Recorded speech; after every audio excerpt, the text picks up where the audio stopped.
Good morning, good evening, good afternoon, wherever you are, whenever you are. Thank you for watching my videos. My name is DaVinci Jeremy.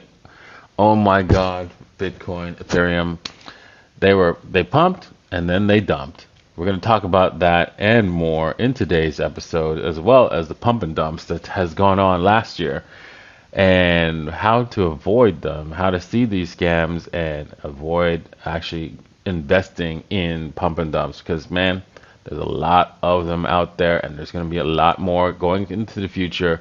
So make sure you keep an eye out for which crypto projects are going to be good and which ones are going to be horrible. Oh boy, it's never a dull day in crypto. That's just the way it is, right? Bitcoin goes up and Bitcoin goes down, and same with all the crypto market. So you have to be a little bit cautious out there and, hedge your risks and avoid getting wiped out. Okay, with that said, let's head over to the news and talk about, well, how crypto investors spent 4.6 billion buying pump and dump tokens last year. That's a lot of money, right? Nearly 10,000 tokens launched on BNB and Ethereum last year are suspected to have been created just to dump on investors, according to chain analysis. So what that means is those coins were never meant to provide any kind of valid service or be useful in any useful case. It was just to sell to investors and promise them stuff like impossible things, and then sell when the price was up. This is easily done on DeFi, right? Because it's decentralized finance. Anyone can launch a digital currency or a token, and basically drum up excitement, and boom, just sell, dump on investors. It's a very nasty practice, and it's done quite a bit. Even I got caught up in what was clearly a pump and dump one time, because some of these guys, they really sell you on the project. And one of the things they do is they connect themselves to a good project and make it seem that it's a good project. So, and then it's actually has nothing to do with the other project, the good project that they're purported to be a part of. So that's one way I got tricked, because I thought it was connected to a very, very good project, but it was not. Okay. Anyways, that's what you have to watch out, right? We have to watch out and see and actually do some research and make sure that the connection between, especially when they show off that they're connected to a big project, is that really true? Is that really connected, or are they just trying to get you to buy? Okay, on February 16, report from blockchain analysis firm Chain Analysis analyzed all tokens launched in 2022 on the BNB and Ethereum blockchains, and found that 9,900 bore characteristics of a pump and dump scheme. Right? Chain Analysis estimated investors spent 4.6 billion worth of crypto buying nearly more than 990 different suspected fraud tokens it identified. That's crazy. 10,000, almost 10,000 tokens. I think I mean, how many tokens was actually created? Yes, there, look at that. 1.1 million new tokens were launched. 1%, just less than 1% was basically clear pump and dumps. I'm sure there was a few more. Some were, long run scams, where they had no plans for the long run to make it work, but they were just playing the long game. So, and then there's obviously projects that were legit, but just failed over time, because they didn't do their market research or whatever. Wow, that's a lot of tokens just in 2022. 1.1 million tokens created for investors to buy. That's insane. Okay, U.S. regulators charged crypto crash boss Do Kwon with fraud. Oh, this guy here created the biggest fraud in crypto. One of the biggest frauds. I mean, maybe FTX was slightly bigger. I don't know. but he robbed investors of $40 billion. I don't know if he actually robbed them, right? But I mean, the loss was catastrophic because basically they created what was called the Terra USD token, which is like a stable coin. And that stable coin, if you've read the white paper, which I should have done, right? Honestly, I just assumed that they followed some of the key ingredients to have a successful algorithmic stablecoin, such as MakerDAO, right? They have the DAI token, and they managed to create a token that I would trust because the way they've designed it is because they've they set it up so that they know that there's going to be tail risk, so they have insurance against tail risk in either event. So if something happens, if the market goes too crazy one way or the other, they have a plan to execute in order to make sure that investors do not lose money. They didn't do that here with Terra Luna. Their Terraform Labs, they didn't have the Terra USD token with a proper backup system, and so that caused it to fail. And so this is why the U.S. financial regulators have charged failed South Korean cryptocurrency boss Do Kwon and his company Terraform Labs with orchestrating a multi-billion-dollar crypto asset securities fraud. Now, whether or not it's fraud, that's going to take a little bit of tearing apart because you have to because one, they might have just made a mistake, or two, they actually planned it that way. But I don't. It's really going to be difficult to say. I can't say for sure. So they have plausible deniability. I think that Mr. Do Kwon may be in a little bit of trouble because hey, if they want him, he's going to go down. The Singapore-based firm created Terra Luna and Terra USD tokens, which collapsed spectacularly last year. We all know about that, and it was a brutal collapse. And yeah, even me and Carl from the Moon invested as it was collapsing, and it turned out, yes, that was not a good idea. Well, you know what? Learn from that. I learned from that mistake. If something is collapsing on the cryptocurrency that you think that should be collapsing, right? Because you saw how much advertising, how many people were behind this.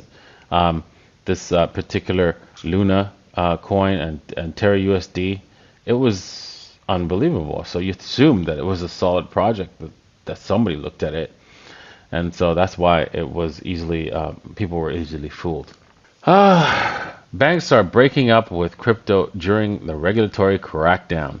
SEC and banking overseas steps up scrutiny following the collapse of FTX. Oh boy, FTX is going to be a nightmare for the next little while. Oh my goodness.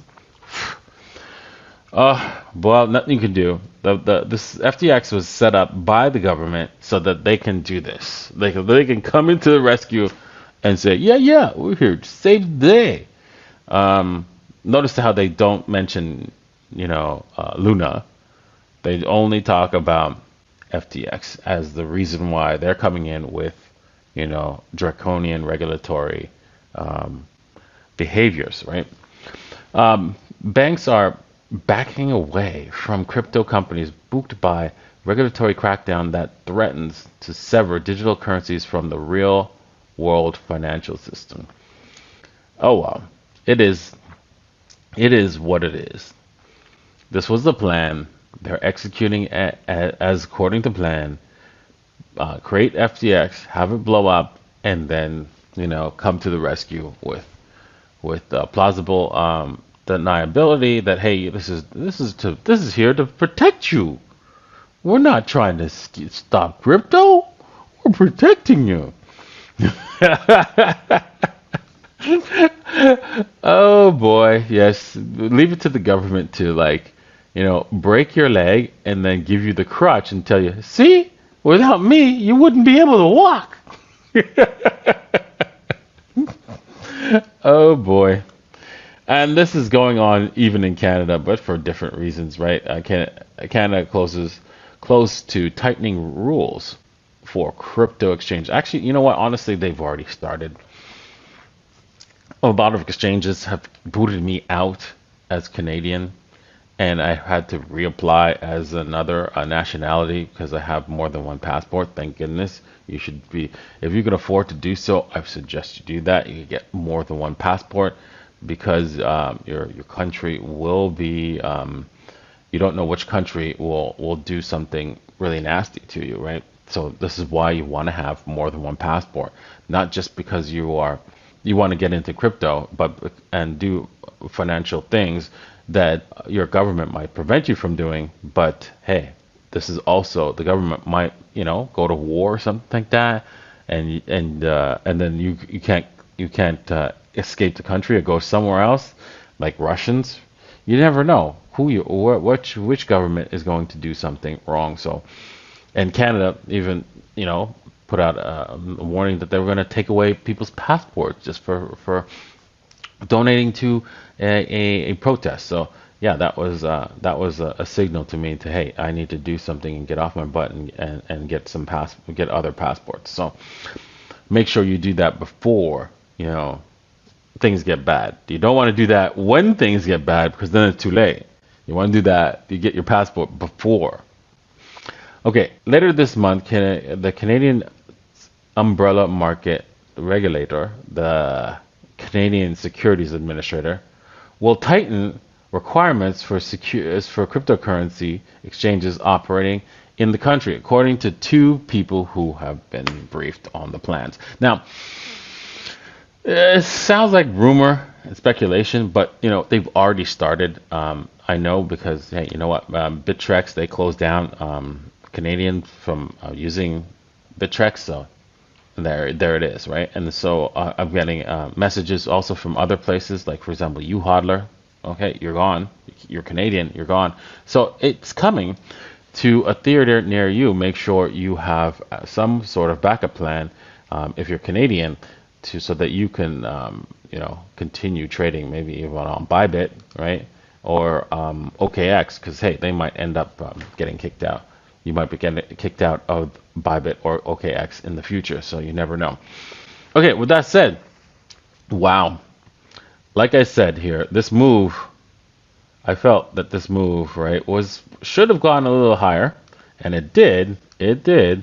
Unfortunately, it was a little bit of a bull trap, right? We did a bull flag right here on lower time frames. This was a clear one. You can see that, hey, you know what? If we broke up to the top, that was the good long. If it didn't, right? If it broke down, it was a short.